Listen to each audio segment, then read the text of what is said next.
दोस्तों आज हम एक्सप्लेन करने वाले हैं हाल ही में आई मूवी बटरफ्लाई को, जो आपको बेहद पसंद आएगी, इसलिए वीडियो को लाइक कर दीजिए। हम चलिए बिना किसी देरी के कहानी शुरू करते हैं। तो मूवी की शुरुआत में हम एक पुलिस वाले को देखते हैं जिसे एक छोटी बच्ची की लाश मिलती है। उस बच्ची के माँ बाप वहाँ आकर रोने लगते हैं। असल में हुआ ये था कि कुछ दिनों पहले ये बच्ची किडनैप हो गई थी। इस बच्चे के माँ बाप ने फिरौती का पैसा भी दे दिया था, लेकिन फिर भी किडनैपर ने बच्ची को मार डाला। वहीं हमें पता चलता है कि शहर में कुछ दिनों से ऐसे किडनैपिंग और मर्डर्स हो रहे हैं जहां पैसा मिलने के बाद भी किडनैपर सारे बच्चों को मार देते हैं, क्योंकि वो बच्चे किडनैपर्स को देख चुके होते हैं। फिर अगली सुबह एक अपार्टमेंट दिखाया जाता है जहां एक छोटी सी फैमिली रहती है, गीता और गीता की बड़ी बहन वैजंती। वैजंती एक फेमस क्रिमिनल लॉयर है जिसके 2 बच्चे हैं, एक लड़का और एक लड़की। हमें पता चलता है कि बचपन में ही इन दोनों के माँ बाप चल बसे, इसलिए वैजंती ने ही गीता को पाला है। इसलिए गीता के लिए वैजंती एक बड़ी बहन और माँ दोनों हैं। वहीं वैजयंती के घर में बेबी नाम की एक काम वाली बच्चों की केयर करती है। अब हम गीता की बात करें तो गीता किसी कॉर्पोरेट कंपनी में काम करती है जो बहुत ही स्मार्ट लड़की है, पर गीता थोड़ी इंट्रोवर्ट है जो अनजान लोगों को देखकर घबरा जाती है। साथ ही गीता का विश्वा नाम का एक बॉयफ्रेंड है जिसकी बातों से हमें पता चलता है कि वो हमेशा गीता से उनके रिश्ते की बात उसके बहन से करने को कहता है, लेकिन गीता को डर है कि शायद वैजंती उन दोनों के रिश्ते को मना कर दे, इसलिए वो विश्वा के बारे में अपनी बहन को बता नहीं पाती। अब अगले सीन में वैजंती कोर्ट में एक अनाथ लड़की का केस लड़ती है, जिसमें हमें पता चलता है कि केस यह है कि एक आदमी उस लड़की को हमेशा सेक्सुअली अब्यूज करता था, लेकिन एक बार इस लड़की ने गुस्से में उस आदमी को धक्का दे दिया जिसकी वजह से उसकी मौत हो गई। तो इस लड़की के ऊपर मर्डर केस का इल्जाम लग गया है। यहाँ वैजंती कोर्ट में जज के सामने कुछ एविडेंस दिखाते हुए लड़कियों की प्रॉब्लम्स के बारे में बताती है, और सारे आर्ग्यूमेंट सुनने के बाद जज उस लड़की के हक में ही फैसला सुना देते हैं, जिससे वो लड़की बाइज्जत बरी हो जाती है। वहीं यहाँ हमें पता चलता है कि इस केस का जो अपोजिशन लॉयर है वह वैजयंती का हस्बैंड है, मतलब इन दोनों का भी डिवोर्स होने वाला है। लेकिन वैजयंती का हस्बैंड डाइवोर्स देना नहीं चाहता क्योंकि उसे अपने बच्चों के साथ रहना है, लेकिन वैजयंती अपने बच्चों को अपने पास ही रखना चाहती है। खैर, जब वैजयंती अपनी गाड़ी से अपने घर जा रही होती है तब वह देखती है कि उसकी गाड़ी का कुछ लोग पीछा कर रहे हैं, इसलिए वैजयंती अपनी गाड़ी साइड में रुकवाती है। तब वो गुंडे आकर कहते हैं कि मैडम, आपको हमारे बॉस का केस लड़ना होगा और आपको मुंह मांगी कीमत मिलेगी। तब वैजयंती तो मना करने लगती है, लेकिन वह आदमी वैजयंती को धमकी देता है कि आपकी बहन तो बहुत खूबसूरत है ना, और आपके तो 2 बच्चे हैं, क्या होगा कल वो किडनैप हो जाए तो। ये सुनने के बाद भी वैजयंती इन लोगों की धमकियों से नहीं डरती और वो उन लोगों के बॉस को कॉल करके कहती है कि मैं तुम्हारा केस नहीं लड़ने वाली। फिर उसी रात गीता बहुत ही हिम्मत करके अपनी बहन के सामने विश्वा के बारे में बताने लगती है कि मैं विश्वा नाम के लड़के से 4 साल से प्यार करती हूँ। ये सुनकर वैजयंती कहती है कि ठीक है, इस संडे विश्वा को बुला लो। जो सुनकर तो गीता खुश हो जाती है। तभी इन दोनों के पास्ट के बारे में हमें बताते हैं। जब बचपन में ये दोनों एक अनाथ आश्रम में थे तो वहाँ एक आदमी गीता को ढंग से खाना नहीं दे रहा था। ये देखकर वैजयंती को गुस्सा आया और उसने पेड़ पर लगे मधुमक्खियों के छत्ते को छेड़ दिया, जिससे वो सारी मधुमक्खियां उस आदमी के ऊपर टूट पड़ी और वैजयंती अपनी छोटी बहन को लेकर वहां से भाग गई। जिससे ये तो साफ है कि वैजयंती गीता पर कोई भी आंच आने पर किसी को भी मार सकती है। खैर, अब अगली सुबह वैजयंती दिल्ली जा रही होती है क्योंकि वैजयंती को जज बनना है और उसका दिल्ली में इंटरव्यू है। तब यहाँ जाते जाते वैजयंती गीता को सारी बातें समझाती है कि बच्चों की केयर कैसे करनी है वगैरह वगैरह, और वो कहती है कि मैं जल्द ही आ जाऊंगी। जिसके बाद गीता अपने फ्लैट पर आकर दोनों बच्चों को रेडी करती है क्योंकि स्कूल के लिए देरी हो रही थी। वहीं हम देखते हैं कि उस अपार्टमेंट के दूसरे फ्लैट में कुछ लोग डिस्कस कर रहे होते हैं कि अब थोड़ा प्लान चेंज हो गया है, तुम आधे घंटे बाद आओ और हमारा टारगेट 5 लाख रुपए है। इधर गीता जब लिफ्ट से नीचे जा रही होती है तो वो दोनों बच्चे सीढ़ियों से नीचे जाने लगते हैं और इनके बीच शर्त लगी थी कि कौन पहले नीचे उतरेगा। उसी वक्त दिल्ली में लैंड होकर वैजयंती गीता को कॉल करती है। तब गीता से बात वगैरह करने के बाद ही वैजयंती वहीं एयरपोर्ट पर बेहोश होकर गिर जाती है। तब कुछ लोग उसे हॉस्पिटल पहुंचाते हैं। इधर गीता लिफ्ट के जरिए नीचे आने पर देखती है कि वो दोनों बच्चे तो अभी तक नीचे नहीं आए हैं। पहले तो वो वॉचमैन से पूछने लगती है कि क्या बच्चे बाहर निकल गए, तो वॉचमैन कहता है कि नहीं मैडम, मैंने तो नहीं देखा। उसके बाद गीता अपने ड्राइवर कृष्णा को बुलाकर ऊपर जाकर देखने के लिए कहती है कि बच्चे अभी तक उतरे क्यों नहीं, लेकिन बच्चे कहीं भी नजर नहीं आते। तब कंफर्म करने के लिए गीता दोबारा अपने फ्लैट में जाती है क्योंकि वो बच्चे हमेशा हाइड एंड सीक खेलते रहते थे और गीता सोचने लगती है कि वो दोनों यहीं कहीं छुपे होंगे। लेकिन पूरा घर छानने के बाद भी गीता को वो बच्चे नहीं मिलते। उसके बाद गीता अपने अपार्टमेंट से बाहर आती है तो सड़क के पास 3 लोग खड़े होते हैं जो कल कोर्ट वाले केस के लिए आए थे। फिर गीता दोबारा वॉचमैन के पास आकर जान पहचान के लोगों के पास कॉल करती है, लेकिन बच्चे उनके पास भी नहीं गए होते। इसी बीच घर में काम करने वाली सर्वेंट बेबी भी आ जाती है और ये सारे लोग मिलकर बच्चों को ढूंढने लगते हैं, लेकिन कोई फायदा नहीं होता। उसके बाद गीता और बेबी सीसीटीवी कंट्रोल रूम में जाते हैं आज का फुटेज देखने के लिए। तब वो आदमी कहता है कि मैडम, मैं बिना प्रेसिडेंट की परमिशन के आपको फुटेज नहीं दिखा सकता।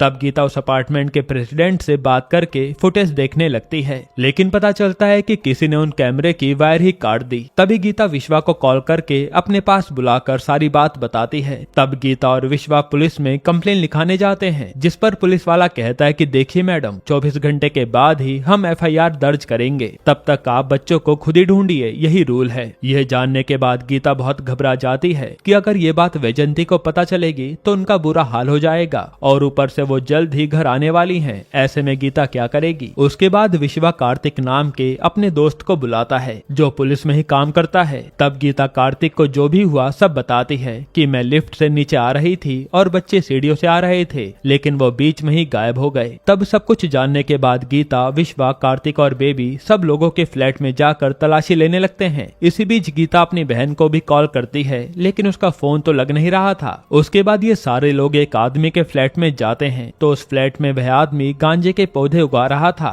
और हमें पता चलता है कि थोड़ी देर पहले जिन लोगों के बीच प्लान की बात हो रही थी वो इसी फ्लैट में थे। इसी बीच कार्तिक का सीनियर फोन करके उसे बुला लेता है तो कार्तिक वहाँ से चला जाता है। फिर कुछ देर के बाद गीता को एक अननोन नंबर से कॉल आता है जो कहता है कि तुम्हारे दोनों बच्चे मेरे पास हैं और मुझे 5 लाख रुपए चाहिए, जिस पर गीता तुरंत मान जाती है और किडनैपर के कहने पर वह 5 लाख रुपए किसी जगह पर फेंक देती है। फिर थोड़ी देर के बाद किडनैपर वो पैसे लेकर चला जाता है, लेकिन वादे के हिसाब से बच्चे अभी तक घर नहीं आते। तब विश्वा गीता को उसकी कॉल रिकॉर्डिंग प्ले करने के लिए कहता है। अब ये ऑडियो सुनने के बाद बेबी कहती है कि दीदी, ये आवाज तो मैंने कहीं सुनी है। ऐसा कहते हुए बेबी गीता और विश्वा को एक आदमी के फ्लैट के पास ले जाती है जहाँ ये लोग पहले भी चेक कर गए थे। तब ये तीनों लोग इस आदमी से बच्चों के बारे में पूछने लगते हैं। इस पर तो ये आदमी साफ मना कर देता है कि मुझे कुछ नहीं पता और असल में इस आदमी के घर में बजने वाली घड़ी होती है जो कि ऑडियो रिकॉर्डिंग में बेबी ने सुन लिया था। तब बेबी कहती है कि हो ना हो बच्चे यहीं होंगे, इसलिए घर की तलाशी लेने पर इस आदमी के घर में गीता के वह 5 लाख रुपए मिल जाते हैं। ये देखकर तो ये आदमी डर जाता है और वो बताता है कि हाँ, असल में मेरे पास बच्चे तो नहीं है, लेकिन पैसों के लालच में मैंने आप लोगों की मजबूरी का फायदा उठाया था। जो सुनकर तो गीता को बहुत गुस्सा आता है। इसी बीच एक अनजान आदमी वॉचमैन के टेबल के पास उन दोनों बच्चों की आईडी कार्ड और एक पुराना फोन छोड़कर जाता है। तभी वह फोन बजता है और फोन पिक करने पर असली किडनैपर गीता से कहता है कि तुम्हारे बच्चे मेरे पास हैं, तुम्हें पुलिस को इसमें इन्वॉल्व नहीं करना चाहिए और तुम किसी भी हालत में हर बार मेरा फोन उठाओगी। अगर इन दोनों रूल में से तुमने एक भी रूल तोड़ा तो इसमें से एक बच्चा मारा जाएगा। फिर वो कहता है कि मुझे बच्चों के बदले 15 लाख रुपए चाहिए। ये सुनकर गीता के होश उड़ जाते हैं। उसके बाद गीता अपनी बहन को कॉल करने लगती है, लेकिन वैजंती ये सोचकर गीता का फोन काट देती है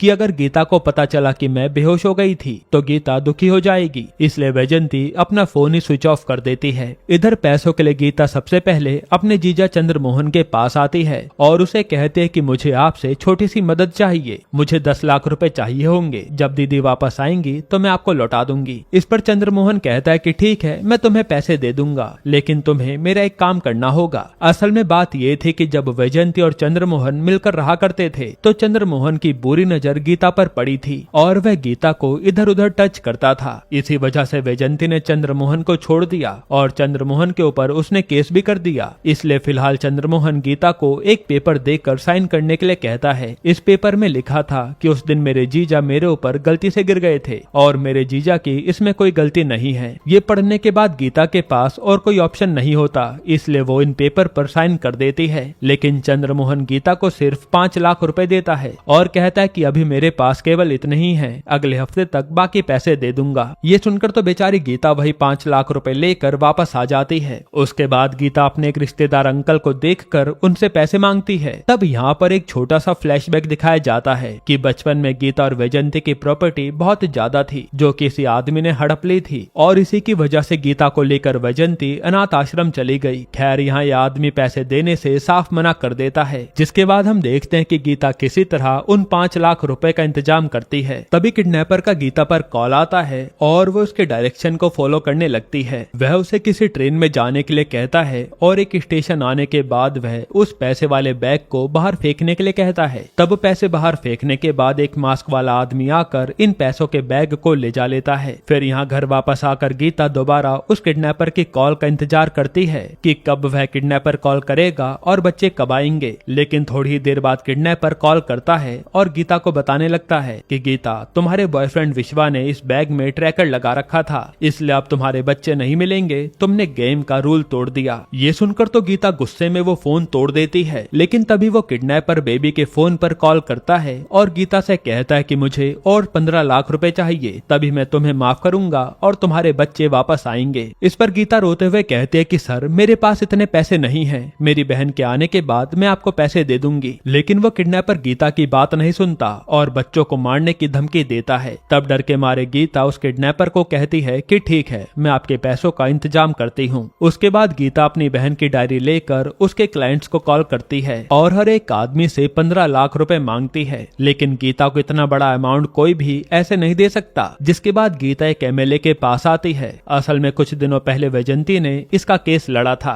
तब गीता कहती है कि सर, मुझे अर्जेंटली 15 लाख रुपए चाहिए। तब ये आदमी कहता है कि अरे बेटा, मैं एमएलए तुम्हारी बहन की वजह से ही बना हूँ और मैं तुम्हें पैसे दे दूंगा, लेकिन तुम्हें पैसे लेने से पहले अपनी बहन को इन्फॉर्म करना होगा। तब गीता कहते कि सर, मेरी बहन का फोन नहीं लग रहा, मैं उन्हें बाद में बता दूंगी। लेकिन एमएलए मना कर देता है कि मैं ऐसे पैसे नहीं दे सकता, इसलिए गीता वहाँ से लौट आती है। फिर जब गीता कहीं बैठकर रो रही होती है, तभी एक आदमी भागता हुआ गीता के पास आकर कहता है कि बेटा, अगर पुलिस वाले आएंगे तो मेरे बारे में मत बताना। ऐसा कहकर वो कहीं छुप जाता है। तब पुलिस वाले गीता के पास आकर पूछते हैं, पर गीता उस आदमी के बारे में कुछ भी नहीं बताती। फिर पुलिस वाले के जाने के बाद वो आदमी बाहर आता है और गीता के पास आकर कहता है कि बेटा, थैंक यू, मैं कोई क्रिमिनल नहीं हूँ, मेरा मोबाइल फोन खो गया है, मुझे बस केवल 1000 रुपए दे दो, मैं तुम्हें बाद में पेमेंट कर दूंगा। तभी वहाँ विश्वा के आने पर गीता विश्वा से 1000 रुपए लेकर उस आदमी को दे देती है। तब वह आदमी जाते जाते गीता के हाथ में एक बैंक चेक दे जाता है। ये चेक देखकर गीता को एक आइडिया आता है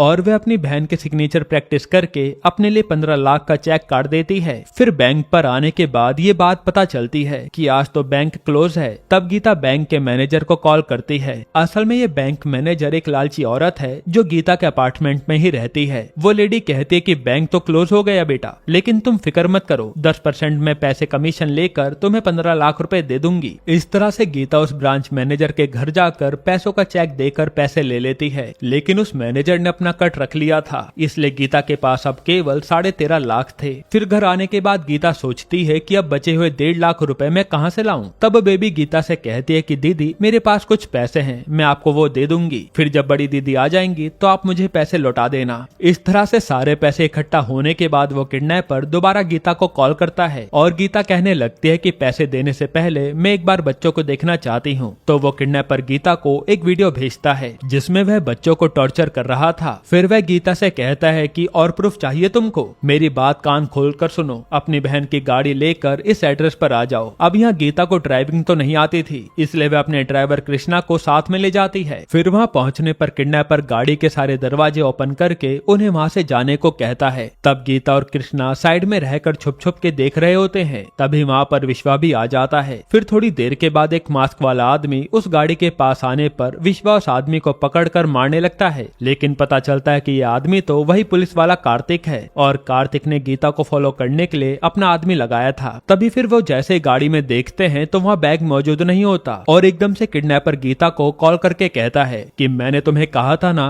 कि इस मामले में पुलिस को इन्वॉल्व मत करना, अब तो तुमको सबक सिखाना ही पड़ेगा। ये सुनकर तो गीता रोते हुए कहती है कि सर, ये पुलिस वाला है, मुझे कोई आइडिया नहीं था। इस पर तो किडनैपर गीता से और 15 लाख रुपए की डिमांड करता है, जो सुनकर तो गीता हैरान थी। उसके बाद विश्वा गीता को लेकर अपने घर जाता है और अपने माँ बाप से मिलवाता है कि मैं इस लड़के से प्यार करता हूँ और इससे शादी करना चाहता हूँ, लेकिन ये लड़की एक प्रॉब्लम में है। इस तरह से वो सारी प्रॉब्लम अपने माँ बाप को बताता है। तब विश्वा के माँ बाप को गीता की बातों पर यकीन ही नहीं होता और वो विश्वा से कहते हैं कि ये सब ये लड़की नाटक कर रही है तुमसे पैसे हड़पने के लिए। ये सब सुनकर गीता अकेले ही अपने घर निकल जाती है। दूसरी तरफ तरफ एक बंद कमरे में हम उन दोनों बच्चों को देखते हैं जो दरवाजा खटखटा रहे थे। तभी उस कमरे में बेबी आती है, यानी बेबी ने इन दोनों बच्चों को किडनैप किया है। तब हमें पता चलता है कि आज सुबह जब वो दोनों बच्चे सीढ़ियां उतर रहे थे तो बेबी उन दोनों बच्चों के पास आकर उन्हें एक फ्लैट में ले गई जो काफी दिनों से बंद पड़ा था, और बेबी के साथ उसका देवर भी इस साजिश में मिला है। खैर बेबी अपने देवर को डांटने लगती है कि तुम दो बच्चों को संभाल नहीं सकते, अगर दरवाजे के पास मेरे बदले कोई और आ जाता तो हम दोनों अभी जेल में होते। यही हमें पता चलता है कि शहर में जो पहले किडनैपिंग हुई थी उनके पीछे भी इन दोनों का ही हाथ है। मतलब बेबी का काम यही होता है कि पहले बेबी पैसे वालों के घर में काम करने जाती है और उनकी सारी इन्फॉर्मेशन हासिल कर लेती है, जिसके बाद मौका देखकर उनके बच्चों को किडनैप करके अपने देवर को सौंप देती है। इसी तरह से बेबी उन लोगों के घर पर रहकर अपने देवर को सारे अपडेट देती थी। फिर पैसे मिलने के बाद ये दोनों बच्चों को खत्म करके दूसरे घर में शिफ्ट हो जाते हैं।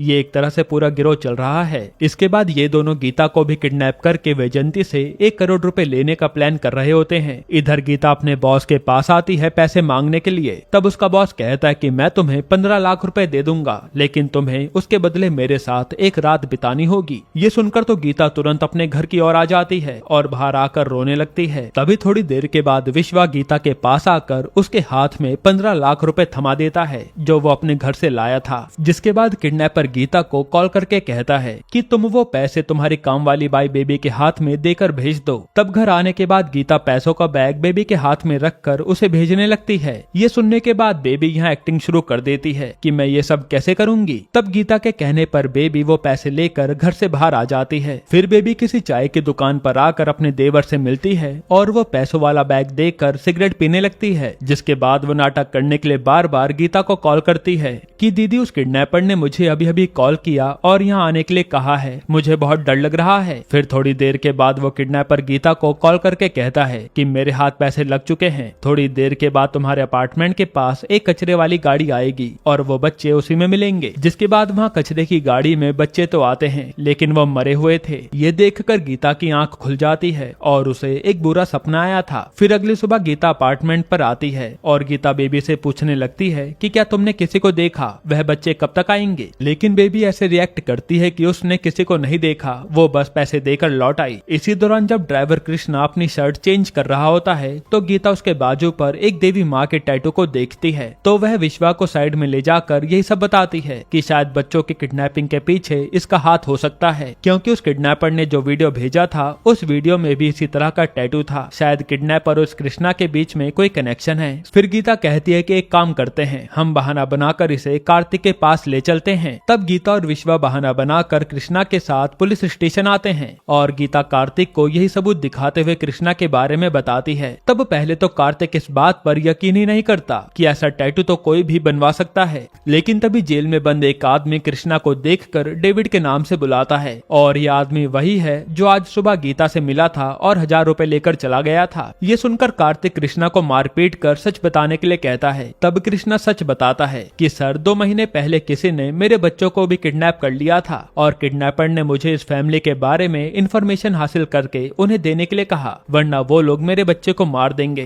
तो मैंने अपने बच्चे को बचाने के लिए इन लोगों की इंफॉर्मेशन उन्हें दे दी, इससे ज्यादा मुझे कुछ नहीं पता। और उस समय गाड़ी से पैसों का बैग भी मैंने ही बाहर फेंका था उन किडनैपर्स के कहने पर। ये सब सुनने के बाद गीता और विश्वा घर जाने लगते हैं। तभी रास्ते में गीता एक आदमी के पास अपने पैसों वाला बैग देखती है और जब विश्वा उस आदमी के पास जाता है तो विश्वा को ये बात पता चलती है कि ये आदमी तो सीसीटीवी फुटेज वाला आदमी है जो गीता के अपार्टमेंट में ही काम करता है। यहाँ पैसों के बैग के बारे में पूछने पर यह आदमी वहाँ से भागने लगता है तो विश्वा उसका पीछा करता है। दूसरी तरफ गीता बच्चों को तलाश कर रही थी। फिर कृष्णा के घर में जाकर जब वह उसके घर की तलाशी ले रही होती है तभी पीछे से कोई अनजान आदमी आकर गीता को बेहोश कर देता है और होश में आने के बाद गीता के सामने बेबी होती है। फिर यहाँ रिवील होता है कि बेबी का बाप कृष्णा है और जो सीसीटीवी इंचार्ज है वो बेबी का हस्बैंड है, यानी ये पूरा परिवार ही मिला हुआ है। यहाँ गीता बेबी से रिक्वेस्ट करती है कि बेबी प्लीज बच्चों को कुछ मत करो, तुम चाहे तो मुझे मार दो और पैसे ले लो। तभी विश्वा का गीता पर कॉल आता है और वह कहने लगता है कि गीता मैंने उस सीसीटीवी वाले को पकड़ लिया है, इस कांड के पीछे तुम्हारी वही काम वाली बाई बेबी है और अब ये बच्चे मेरे पास सेफ हैं। ये जानने के बाद तो गीता का डर खत्म हो जाता है और वह बेबी को मारने लगती है। तभी गीता के अपार्टमेंट का वॉचमैन वहाँ आता है और यहाँ पर पता चलता है कि ये वॉचमैन बेबी का भाई है। जिसके बाद ये दोनों मिलकर गीता को बहुत मारते हैं, यहाँ तक कि ये गीता के पेट में चाकू मार देते हैं। लेकिन गीता तो हिम्मत नहीं हारती और वो इन दोनों से भिड़ जाती है। तभी सही वक्त पर विश्वा और पुलिस वहाँ पहुंचकर उन सारे लोगों को अरेस्ट कर लेते हैं और वैजंती भी लौट आती है। फिर कुछ ही समय में टीवी में न्यूज आती है कि जेल के अंदर काम वाली बाई बेबी और उसकी पूरी फैमिली को किसी ने मार दिया है। जिसके बाद हमें पता चलता है कि ये काम वैजंती नहीं करवाया था,